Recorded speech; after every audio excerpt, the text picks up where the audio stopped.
Go bigger than a hell rain, things like you heard on the decks.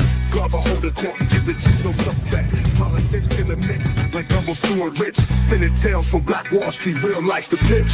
Donnie Glover Show, read more news. Donnie Glover Show, read more news. Welcome to BeMoreNews.com, the news before the news, where we uncover the truth. How you doing, man? Man, feeling well, man. What's your name? My name is Cardi Cornish. And you a legend? I'm a legend. You're a legend here in Baltimore City. Where we at right now? We live in the 17, Pennsylvania Avenue. The legendary Pennsylvania Avenue. Man, the last time I saw you here, you were doing something just across the street here. What were you doing? Oh, yeah, I had some food left over from an event. We brung it out. We fed a couple of people, man. Why you do that? Nice soul food. Why you do that? Man, the love that God has shown me in Christ, man, it overflows. That's how it overflows. That's right. We got more than we can use. We got more than we can handle ourselves. We try to let it flow. Let it flow to the next place. Yeah. We're proud of you, man. Thank you. And we're proud of your son. Thank you. You're watching BeMoreNews.com, the news before the news, where we uncover the truth. Business tips hotter than lava. Got that Midas touch. Stocks and blocks teaching youngins how to clutch. Ears to the concrete, finger on the pulse, dropping wisdom like Hova. Each word a joke. Donnie Glover Show, be more news. Donnie Glover Show, be more news. Donnie Glover Show, be more news. Donnie Glover Show, be more news. Walls painted black, history on lock. Blast off from Tulsa, rebirth like a clock. Markets rising from ashes to gains. Donnie the narrator, truth runs in veins. Donnie Glover Show, be more news. Donnie Glover Show, be more news. Donnie Glover Show, be more news. Donnie Glover Show, be more news.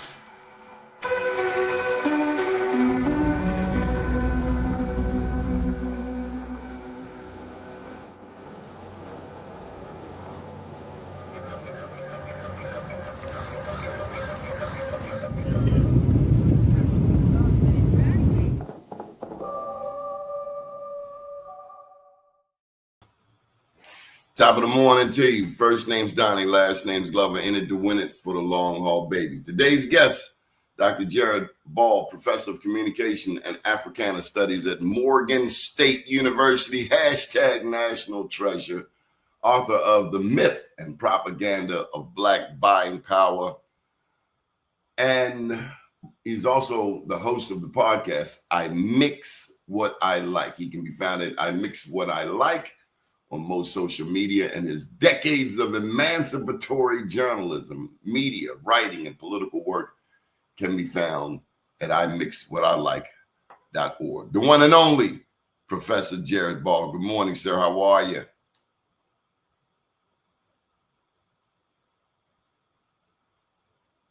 I can't hear you. There we go. Yeah, I don't know. Everything's working over here. Yes, we're good. Okay. How are you? I'm as good as could be expected. Thanks for having me on. I appreciate it. Oh, we got some questions for you. Okay. All right. Who's your favorite rapper? My quick answer would be Pharoah Monch. Skip Coon is right behind him, if not next to him, and Maimouna Yusuf. Moo Fresh. Moo Fresh, no question. What's your hometown? I was born in D.C., raised out here in Columbia, Maryland, for the most part. Who was the best mayor of Washington, D.C.? The best mayor of Washington, D.C., given the context of that question, I mean, it would have to be the only mayor, my mayor, Marion Barry. We good to go then. We good to go. He took my phone calls. Yeah. Servant leader. Yeah. And you'll never guess where I had to interview him one time. Strip club. So it's funny you said that. When I taught high school briefly in Southwest DC, and one day my partner and I took a lunch break and walked across the street to one of those local fine establishments, and right there at lunchtime, with at least one, I think two women on his lap, was Mayor Barry. Yeah. And So, you know, so, and he was set up for all of his flaws. Absolutely. He was in fact set up. So having someone who has been in that world of addiction, I can tell you, you do not have to tell a drug addict to hit that pipe. No, and I've shared my own experiences once upon a time. I'm very sympathetic to that struggle, and I think anyone who has ever experienced any of those substances would have to acknowledge that it's a difficult thing to overcome, and more power to anybody who does. So I was watching the interview of you on Red Nation, and one of the things you talked about, I did not know that you were a journalism major. That's what your PhD is in. So yeah. So I went to undergrad at Frostburg State in Western Maryland, whereas I like to remind people I was the drummer for the greatest funk band in Western Maryland between 1997 and 1999, which is Mama's Biscuits, and where I studied history and African American studies. Then I went to the great Africana Studies and Research Center at Cornell University under the leadership of the founding director, the late great Dr. James Turner. And then I got a PhD in journalism and communication. I think the exact title is Journalism and Public Communication, on its way to media studies at the University of Maryland. So I'm looking at University of Maryland now for a PhD program for myself. I tell you someone I did meet on that campus years ago, and I'm sure you can appreciate it, Manning Marable. So yeah, I never had the pleasure of meeting him personally, but certainly appreciate most of his work. Though I have been, involved in some very public criticism of the final book attributed to him on Malcolm X. But that book notwithstanding, Manning Marable was for sure a towering giant, and made a great many contributions to the study of just history, but also, of course, Black people in particular. Mm-hmm. Do you recall Jesse McDade Bay? Of course, I used to listen to the Spear, right? No. Yeah. Wasn't it? Nah, man, forgive my memory, but I used to listen to a show, and particularly I picked him up. I might have been late to the party in the very early 1990s when I was delivering pizza. I used to listen to his was one of the shows I used to make sure to check, and then had the pleasure of meeting him and was a guest on his show at one point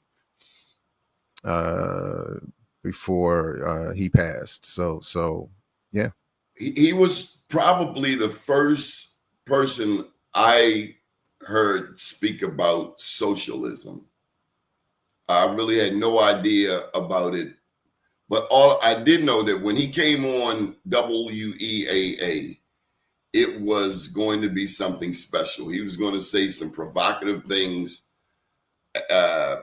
Thank God for WEAA. Any thoughts on and that goes into the interview with Red Nation, the significance of Black media. I came out with a book, Journalpreneur, and I learned some things. I gotta share them with you. But any thoughts on the history of journalism as it relates to our community, the significance of it? Well, it's been extremely significant, and that's why it's also been a place, sort of a battleground of great contestation over who gets to tell what stories and how. But the Black press and underground and unsanctioned communication among African people in this country has been essential, and been a mechanism of making sure that enslaved and colonized and oppressed communities, Black communities, would have access to information and frames on information that were not coming from the mainstream. So this was, yeah. So, I mean, it's always been a key point, and it's always played a role in the liberation struggles of Black people. Almost every major organization had its own media arm, its own publication, and that's been essential. And one of the contradictions that I'm sure we'll end up talking a little bit about that we find ourselves in today is that so much of those spaces have been corrupted by the need to chase ad revenue, which inextricably is connected to white corporations and elite politics. And that has a negative impact on the kinds of media and journalism that we all get, and has a particularly negative impact on Black communities. So, but yeah, it's always been vital. In this world of social media, have you ever been blocked? Oh yeah, of course. I've been blocked. I've blocked people by the social media outlet itself. Oh, I'm sorry. Not fully blocked. I've had things flagged. We've had our Black Liberation Media YouTube channel demonetized. So yeah, I mean, we have had some direct engagement with, negative, but I personally have not been fully blocked by any. One day I woke up, I had a Facebook page with 211,000 followers, and it was gone. And I hadn't said anything hateful, derogatory, violent. As a matter of fact, the last comment I remember making on the page had to do with a comment. I was responding to a comment about Black Indians. Mm-hmm. And that's something I wanted to ask you. Mm-hmm. Do you buy the storyline, the narrative, the American narrative that Black people were primarily brought to America? Black people came to America by force in the bottom of a slave ship. Well, I'm not aware of this as how you describe it as a quote unquote American narrative. I understand this is part of the history of African people. And the history of African people in this country did not fully start with enslavement. I'm aware of at least some arguments and histories around African people being to this part of the world prior to the transatlantic trade. But primarily, the African experience is connected here to enslavement and colonization. So have you ever with only 5% of it happening here in the United States, by the way? Have you ever come across the story of Blacks being taken from North America and shipped, enslaved to Europe? I'm aware that there were some enslaved Africans carried back to Europe, but primarily for various purposes, but primarily the practice involved bringing Africans from the continent to the settler colonial spaces of European empires. So it would not have made sense to be bringing en masse Africans enslaved into Europe to do what? To work what? The reason Europeans left Europe in the first place was because they had no crops. They had no natural resources. They had no spices. They had no sugar. So to develop all of that, as Cecil Rhodes, the great, and by great, I mean massively impactful, not decent or, he's really among one of the worst human beings to have ever walked the earth and gets a lot of passage.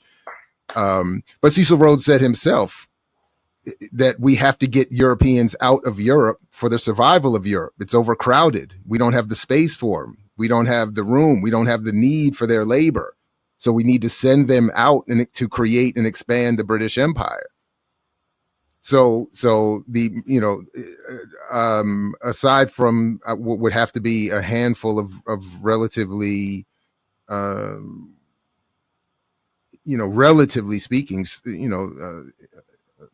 small amounts, most Africans were forced off the continent and into the Caribbean and North America. I struggle with that. I struggle. Well, I look Okay. at Brazil. We have what, 44 million black people in the U.S., 100 million black people in Brazil. Mhm. And it's just hard to fathom that many people were put on a ship to go somewhere. Well, the way you describe it would maybe be confusing. It's not that many people were put on a ship. We're talking about something that took place over several hundreds of years. And as I said, 95% of the enslaved Africans taken from the continent were deposited in Central and South America and the Caribbean, with only 5% making it to North America. So it makes perfect sense that we would now have a situation where Brazil would be the largest, or I believe the largest, black population off the continent, because it has a huge land base, a lot of land that needed to be worked, a lot of resources to be extracted, and a lot of difficult conditions to survive, meaning that there would have been a greater need to continue to import. And if you go back and if folks ever read any of the histories of enslavement, depending on what period you're talking about, but particularly at the beginning, the idea was work them till they die and then go get more. So it wasn't preserve, establish survivable conditions so that they could work longer and procreate and produce more and so on and so on. It was work them till they die and just go grab some more. So it makes perfect sense to me that you would have a situation where Brazil would have this many Africans. And as would be the case if you go anywhere throughout Central and South America, that's what you find. And that's, again, why, working backwards from that, the largest Pan-African movement in the history of the world, the Garvey movement, started with Garvey beginning in Jamaica, going throughout the Caribbean, Central and South America, and seeing how many African people were there, and seeing how there was a continuity of treatment and conditions, leading him to the conclusion that there needed to be a universal Negro Improvement Association that would unite all of the African world and reclaim the continent from which all of these people, or most of these people, had been dragged. When I was researching the last book, Journalpreneur, I learned something I didn't know. As an American, as one who speaks primarily English, I have been under the mindset that the black press started in America. And March 16th, 1827, first black newspaper, New York City, Freedom's Journal. Well, you could throw in David Walker's Appeal, of course. But it was not later. Mm-hmm. Yeah, it was not the first. The first black newspaper, according to my research, was around 1800 in Sierra Leone. And this was built by, of course, that's where they sent British expatriates from Nova Scotia back to the continent, Sierra Leone. And then the second black newspaper I found was in Haiti. First, Jean-Jacques Dessalines had one, and then Henry Christophe had one. So America, according to what I think I found, was Freedom's Journal was like the third black newspaper. And again, it was from a mindset of, I'm black, I'm American, I speak English. But then I had to remember, we weren't just speaking English. We spoke Spanish, Portuguese, French, and as well as our indigenous tongues. Yeah, no. So I'm not as familiar with that history as you are, and I think it points to another flaw in the U.S. dominated academic spaces that through which I spent some time coming through, and we often were taught to start the tradition of the black press with Cornish and Russworm, who, of course, I only just recently learned ended up having their split be be they broke, the two of them broke their partnership within just a few months.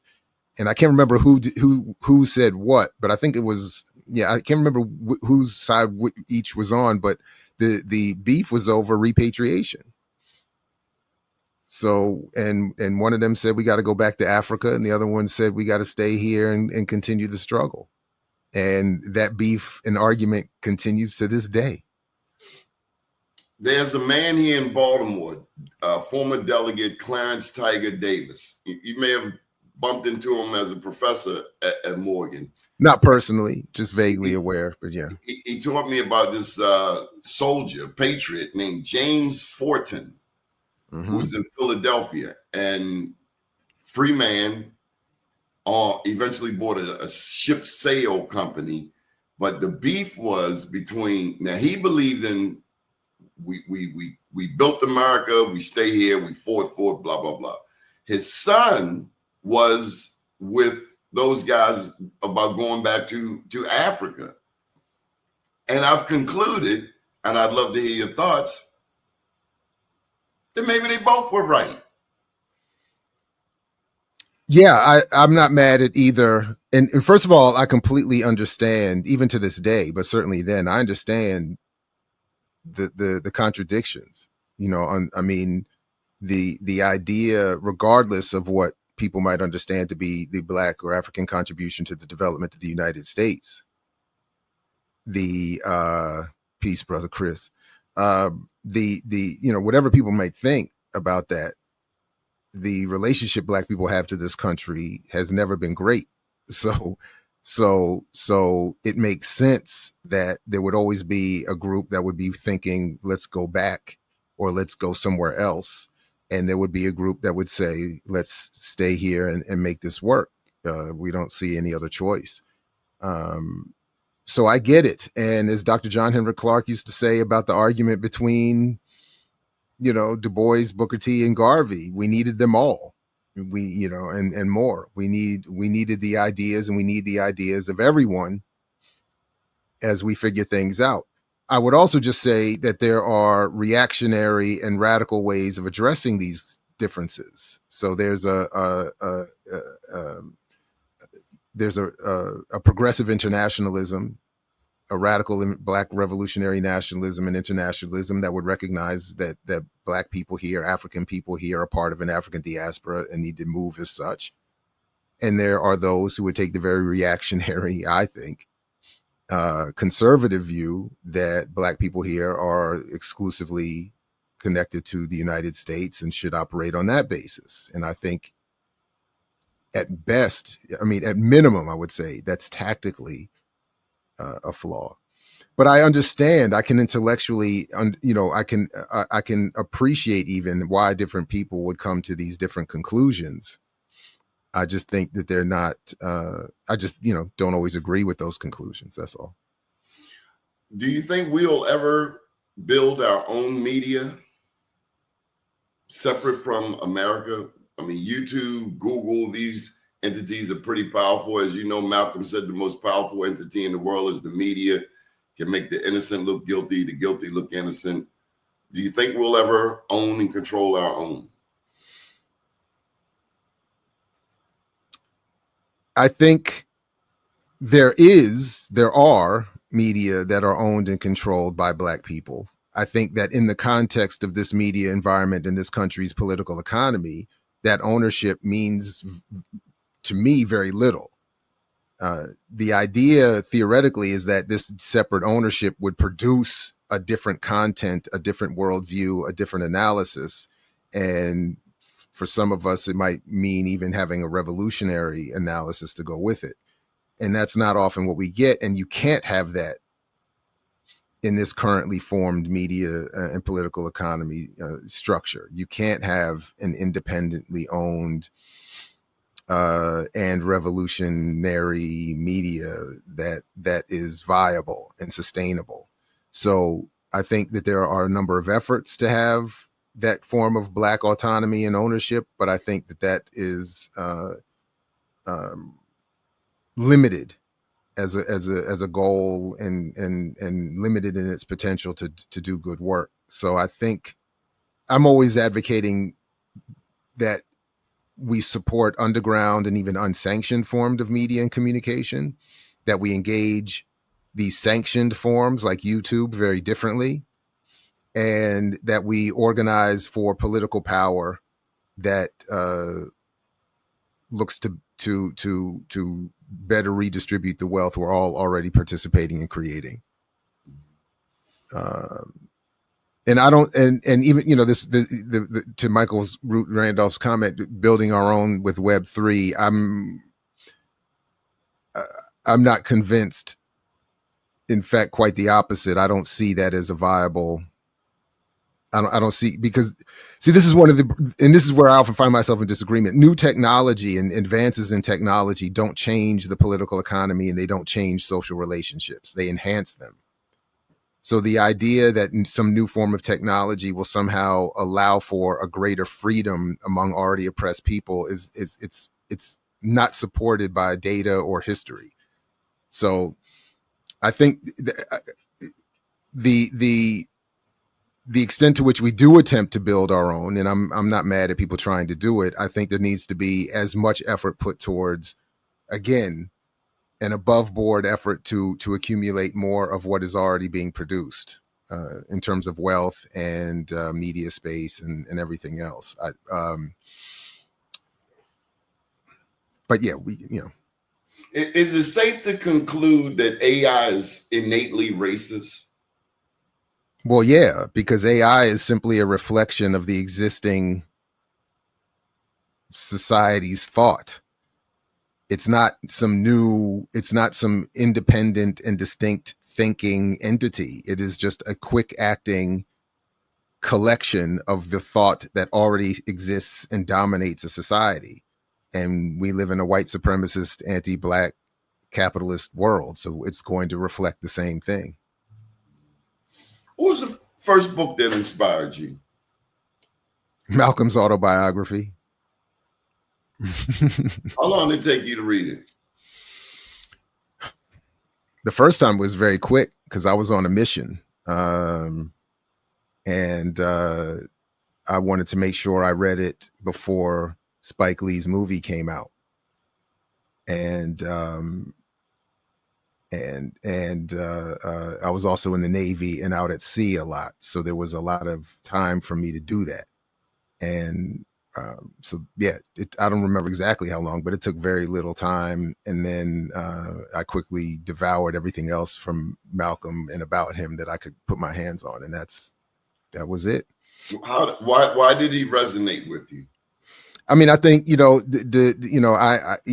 often joke, I mean, I am mixed, but in this instance, I had a stereotypically Black male experience that, for a lot of us, reading Malcolm's autobiography helped us understand our own changes politically and intellectually, and how we saw the world, how we were, it's obviously not a perfect comparison, but I definitely even then equated how I ended up in the military and my military experience with being incarcerated. And to this day, I refer to it as a sentence.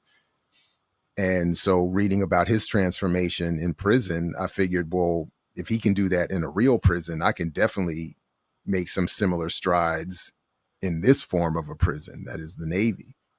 And so, yeah, that's, but I think I think that's basically it. And and his vibe, even in that autobiography, which by now I've come to realize is more of a manicured, softened political document.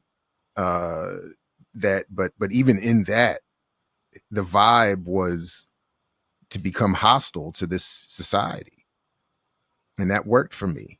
I am hostile to this society. I don't like it. I don't like how it operates. I don't like its impact, particularly on Black and brown people. I don't like and poor people. So he helped give me a way of interpreting that and directing that energy. Could you see yourself living in another country? Yeah, I mean, I married a Panamanian, so it may happen just by circumstance at some point. and I've traveled enough in the world to know that you know, my jokes are inappropriate sometimes, but basically all I need is air conditioning, electricity, and I used to, and yeah, the internet, and air conditioning, and I used to say, and a good, and a good plug, and you could put me anywhere. I'm good anywhere, but yeah. So yeah, I could, and maybe one day will. We'll see. Does any inspiration come to you from the jazz era? I'm thinking, before there was hip hop, we had a whole cadre of famous jazz artists. Miles comes to mind, Pharoah Sanders, long list. I mean, you listen to WEAA. In any of those early jazz artists inspire your work today?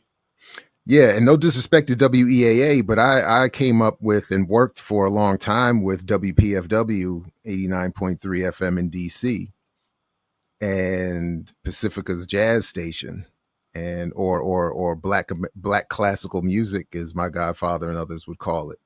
So I got a serious education working there, and I'm but I'm also, you mentioned hip hop. I'm also a hip hop head and from that generation. And I'm from the generation where liner notes used to mean something. And I used to read liner notes and learn about what was being sampled in my favorite songs. So that's how I got introduced to a lot of great jazz. Of course, Jazzmatazz with Guru and all of that, and these, those kinds of albums. But yeah, that's how, and then working at WPFW, I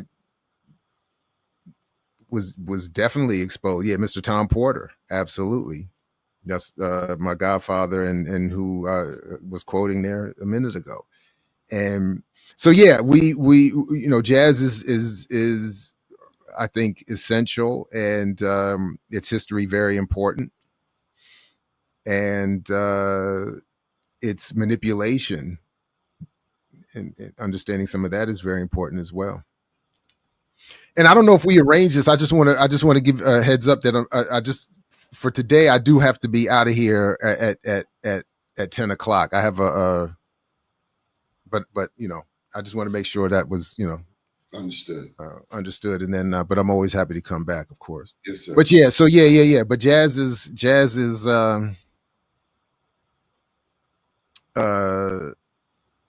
been very, important, and understanding its history and a little bit more, over the years, has been very important and helpful. I got to take you back to the beginning of American journalism, at least my understanding, because I'm getting, maybe this is a precursor for the next interview. I just want to get an understanding. The first piece of journalism, if you will, that our professor taught us at Coppin State, Ron Nichols. He taught it the first day of class. He had us watch The Birth of a Nation. Interesting. As journalism, as a piece of journalism in particular, media. Yeah. To know what we were up against. He felt that film would set the record. Well, to this day, first of all, for those who study film, apparently to this day, it's considered, just technologically, before people get into the politics, it's considered a seminal, groundbreaking film. But D.W. Griffiths was a white supremacist and a settler colonial, champion, and put all of that into the film, all of those politics into the film. And so I understand, in terms of what Professor Nichols was saying, that this is what you're up against, that you're up against a media, as I would describe it, a media environment that has only ever been created to serve a military and settler colonial purpose. All this other stuff about entertainment and advertising and business and whatever is at best secondary to that foundational purpose.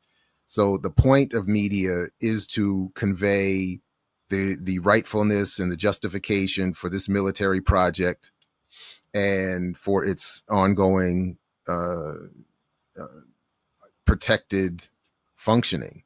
So using that film, which in many ways launched the modern media era, makes sense. And it also makes sense to note that from the very beginning, people, including Booker T. Washington, were even involved. Somebody is whatever we think of him politically, there was an immediate attempt to respond. And I think they were even at one point trying to develop a film that was going to be the Black response called Birth of a Race. But it didn't, it didn't make it to fruition. So yeah, it, of course, was put into operation by Woodrow Wilson as president. It was used to galvanize the white national spirit and to let everybody know that these so-called newfound freedoms for Black people were to be struggled against forever. Are you inspired when you hear about Ibrahim Traore? Absolutely. And I don't pretend to have all the facts right, but you would just ask if I was inspired, and absolutely. And to the extent he's bringing back that idea of Thomas Sankara and an anti-Western Pan-Africanism, I'm with that, and I hope that to the extent I understand what's happening, that he is successful and his comrades are successful, and that it leads to something continent-wide and diaspora-wide. Did you ever run across the Last Poets in your musical journey? Yeah, I've had the pleasure of not only being a fan of the art, but working. We had. Oh my goodness, my memory. No, the other brother. Oh my goodness. Anyway, he was in when I was working with the Real News briefly in Baltimore 10 years ago, and really, yeah, briefly. And the Last Poet guy was here. Yeah, and he was in our yeah. And we had him. He was part of our video mixtape tribute to George Jackson, where he performed in part, niggas is scared of revolution. Yes, that's the one. And, yeah, and so yeah. I've had the fortune of working with and meeting and. At least a little bit, and of course, just appreciating their contributions. And yeah. Abidun Owali. Abiodun, that's it. Abiodun Owali. Wait. Now I'm confusing myself. Hold on a second. Umar bin Hassan. Yeah, I think it was Umar bin Hassan. That's who it was. My bad. My apologies, everybody. This is it was Umar bin Hassan, not Abiodun. So then I gotta test your knowledge. I learned that we had the Last Poets on the East Coast. Now I've never really heard their music, but I understand on the West Coast they had the Watts Prophets. Now, so I did. Not only am I familiar with the Watts Prophets, but now I got to look up my brother's name because I met. And oh man, so not only am I familiar with them, but I met. This would have been in 2008. And it's interesting because it involves. You asked me a while ago who's my favorite rapper, and I said Pharoah Monch. Amde Hamilton, that's who I met. And Pharoah Monch did a remix of, oh man, my memory is trash. He did a track called Pain, where he remixed the Watts Prophets poem Pain. He took a clip where you hear Amde reciting this, powerful poem, and then Pharaoh comes in. Never I feel so much pain, the pain of a million slave ships. Oh, the pain of a million slaves in chains. Oh, I can't remember how. Oh man, never have I felt so much pain, the pain of a million slaves and say. Oh man, but Pharaoh killed it. And so when I was on this trip and I met Amde, I played it for him, and I said, what do you think of this? I was like, this is a tribute. And he didn't like it. He didn't appreciate it. And I felt terrible because I was so excited and enthusiastic. And so I've had the pleasure of meeting, passing through. It didn't go, it wasn't, the perfect experience I was hoping for. And I didn't mean to offend him. And I know Pharaoh didn't mean to offend him, but we don't always appreciate how things go. Brother but I Chris, do but people should check out that track. You can find it online, Pharaoh Monch's Pain. It's amazing. And you hear some of the Watts prophets. okay. So let's go with Brother Chris. He's inquiring about your book, and it's certainly has some reviews. The Myth of Black Buying Power. You're saying the $2 trillion in annual disposable income in the Black community. While that's important, it's not everything. That's what I. Well, I'm saying it's not real, and it's in fact anti-Black propaganda. But I want to start with what even you just said there. You said something about it has some reviews, and the fact is that's not true. There's as I'm aware, there's only been one published review from someone who's actually read the book, and Bad choice of words. There are some. No, but I think this is important. I'm not mad. I'm glad you said it that way because I think this is important.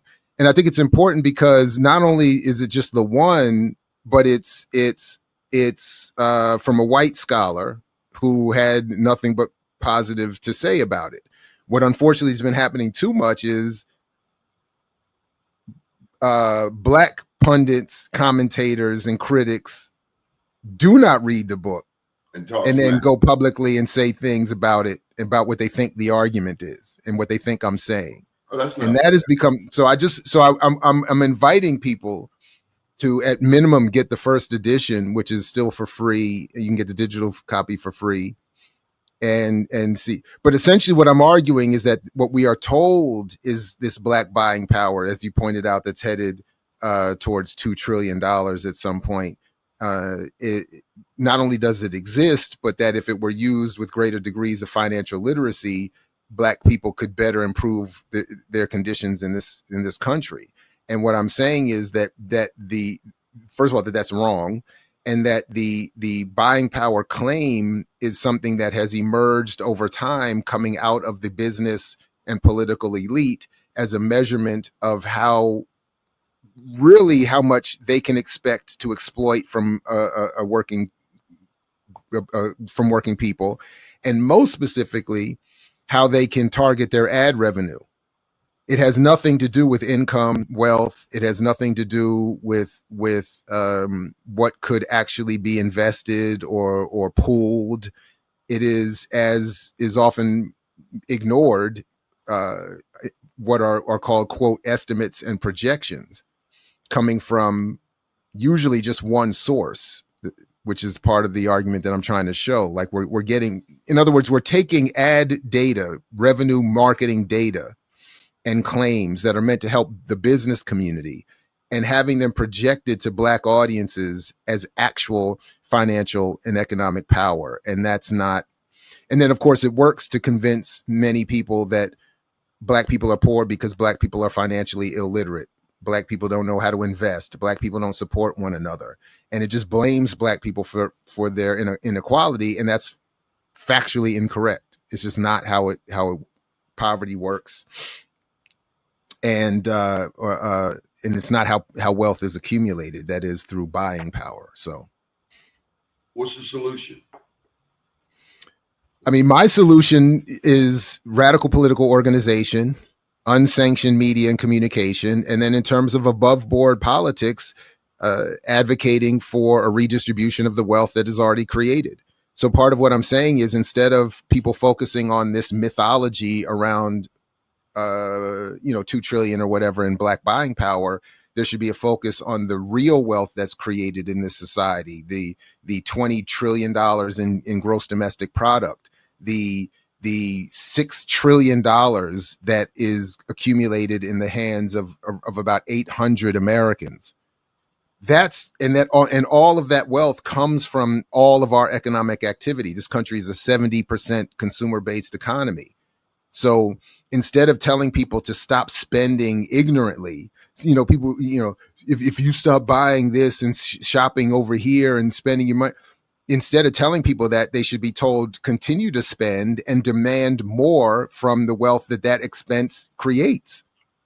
Instead of it all going to 1% of the population that own everything, that wealth should be redistributed via healthcare and education and housing and better incomes and employment, et cetera, and so forth.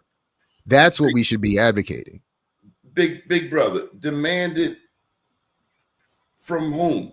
And I go back to when I was a kid, first moved from East Baltimore to West Baltimore. There were 2 kids at the end of the block, and I had to go past their house to go to the store.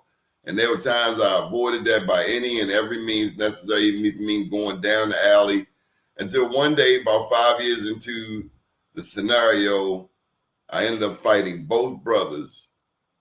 And that was the only way that was going to end. We tried Kumbaya, we tried Jesus, we tried turning the other cheek. The only thing I found in East Baltimore and West Baltimore that a bully understands is an alley apple upside the head. So I love the analogy, but I would not be disrespectful to you or to your platform to come on here and advocate violence. So what I advocate publicly and overtly is that fight that you're talking about take place politically, and that the political fight be the bully at the end of the corner blocking our way to the corner store is the ruling elite and their legislation that through public policy redistributes all this wealth to the top 1%. And I'm saying, get the alley apple, get the whatever, and let's swing on some of this public policy and say, you all wrote this legislation. People we've elected, people who claim to be representing us, you all have written this legislation so that all the tax breaks, all the incentives, all the wealth, all the investment opportunities, all the capital, all the whatever goes to 1% and really less than 1% of the population. All of that can be reversed through public policy. So instead of telling us to circulate our dollars and organize ourselves in our own business communities and our own poor neighborhoods, we should be telling each other, let's organize ourselves per political movement. Go buy your hair, go buy your rims, go get your hair done, go get that $20 latte. You got money, you worked all week, go to the movies. That's what creates the wealth in this society. Then the public policy should say, oh, that wealth comes back to the people.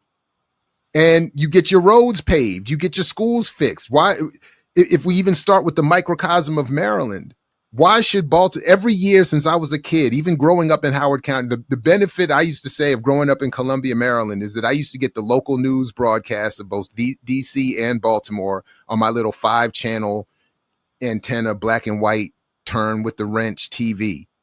We got, and watching that, even from out here in the suburbs, every single year of my entire life up until 2025, we get reports about this school is shutting down because it's too hot in the summer. This school can't open because it's too cold in the winter. And yet every year we're told that we're supposed to do something else. We've already done it. When we go to work and pay our bills, when we pay our taxes, when we buy our lattes and go to the movies and go to the mall and shop, We are creating all of the wealth just in terms of the state of Maryland that should be redistributed in such a way that none of this is even a possibility, never mind an annual reality. That's what I'm saying. So what my argument around buying power is saying is that the mythology works to get us to focus on what can never solve a problem and then blame ourselves as if we're poor because we don't know how to save money. That's not how any group of people has ever been made poor, and no community that is rich ever got rich because they have some superhuman understanding of the economy. They got rich because they had benefits nobody had, and they did things to exploit and take advantage of other people that most of us wouldn't do. So I'm just saying, stop. So I'm not going to tell you. So no.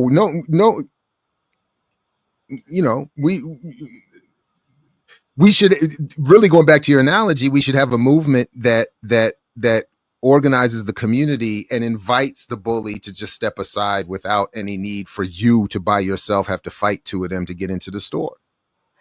But we're told every day, the mythology says, no, Donnie, no, Jared, you go walk yourselves down there by yourself and fight them on your own. That's what the Black community is being told when we're constantly being told to support our businesses and circulate $1 and have greater financial literacy and all that. We're being told, no, you just walk to the corner and buy yourselves with no weapons and no training and nothing, and just go fight them. And if you can make it in, great. And we'll hold you up and say you're the great Black success story.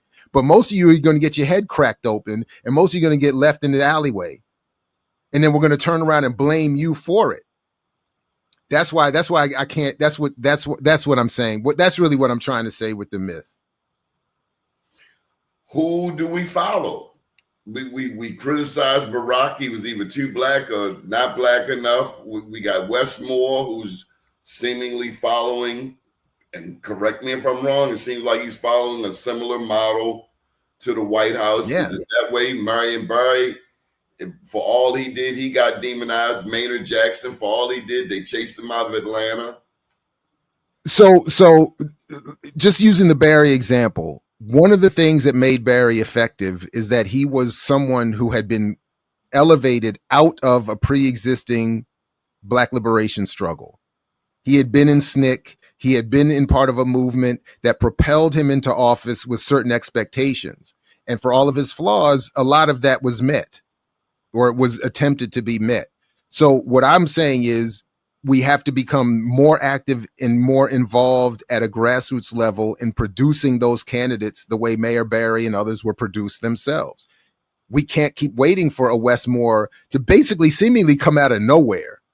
I don't know what your information and resources are, but most people don't seem to know much about him, don't know where he comes out of. I know, because I was very much involved with this. Shout out to the late, great Glenn Ford and Bruce Dixon, the Black Agenda Report, for this. But because of that, my working with them at the time, I was very much aware of how little people knew about Barack Obama. Nobody knew who he was. That's why he lost his first race against Fred Hampton's former partner. What's his name?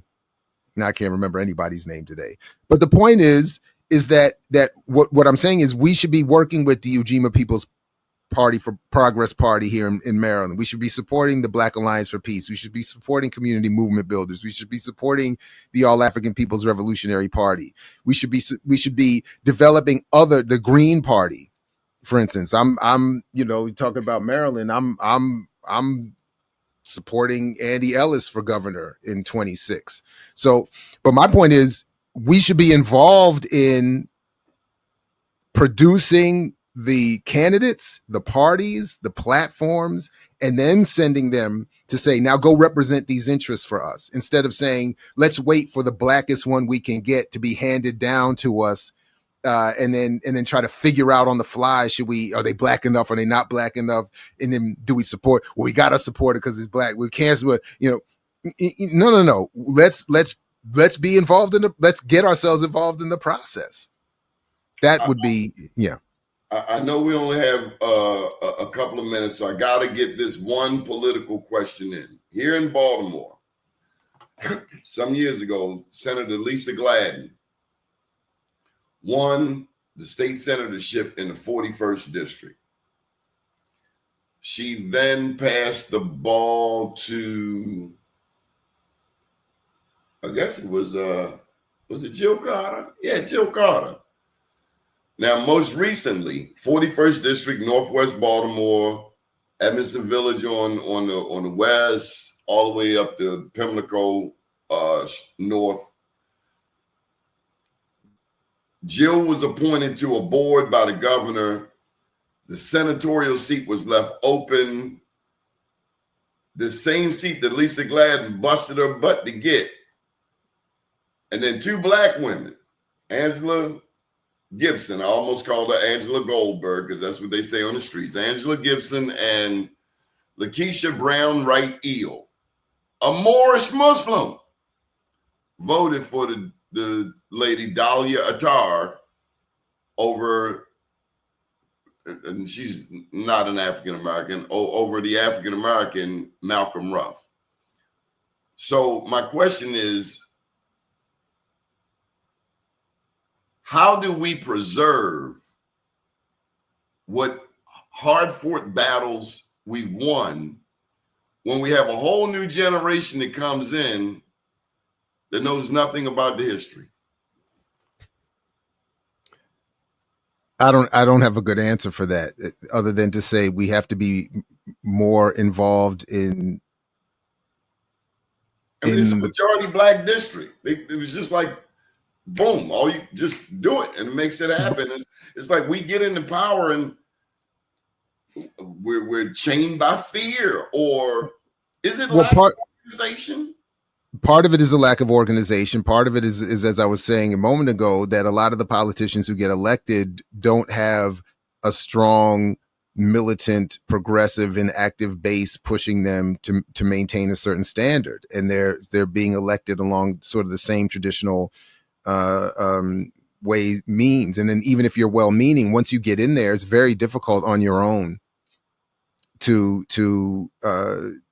stand on any sort of principle or to push through any sort of legislation, especially when you know you don't have a lot of support, not on signing these bills, your colleagues in the legislature, but you don't have significant support from the people in the streets and in the community.